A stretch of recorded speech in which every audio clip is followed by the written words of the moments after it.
Syrian জনগণদের বিজয় উল্লাসকে স্বাগত জানিয়েছেন কাবা শরীফের ইমাম শাইখ ইয়াসির আদ-দাওসারি। সামাজিক যোগাযোগ মাধ্যম ফেসবুকে এক স্ট্যাটাসে সিরিয়া সহ পৃথিবীর সব দেশের নিপীড়িত জনগণের জন্য দোয়া ও শুভকামনা জানিয়েছেন তিনি। নিজের ভেরিফাইড ফেসবুক পেজে শাইখ ইয়াসির লিখেছেন, হে আমাদের সিরিয়ান বন্ধুরা, আপনাদের অভিনন্দন। অভিনন্দন পৃথিবীর প্রত্যেক নিপীড়িত জনতার প্রতি। সমস্ত প্রশংসা আল্লাহ তাআলার, যিনি প্রত্যেক মজলুমের অন্তর প্রশান্ত করেছেন। সিরিয়ায় আসাদ পরিবারের ৫৪ বছরের স্বৈরশাসন শেষ হয়েছে।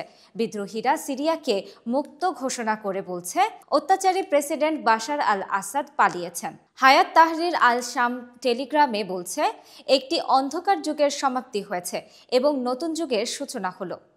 বিদ্রোহীরা বলছে, আসাদ সরকারের অর্ধ শতাব্দীর শাসনামলে বাস্তুচ্যুত ও কারাগারে বন্দী লোকেরা এখন ঘরে ফিরতে পারবে। এটি হবে একটি নতুন সিরিয়া, যেখানে সবাই শান্তিতে বসবাস করবে এবং ন্যায় বিচারের বিজয় হবে। সিরিয়ায় ১৩ বছরে গৃহযুদ্ধ ৩.৫ লাখের বেশি মানুষ নিহত হয়েছেন, লাখ লাখ বাস্তুচ্যুত হয়েছে। দেশটিতে গোটা বিশ্ব থেকে বিচ্ছিন্ন করে রেখেছিলেন বাশার আল আসাদ।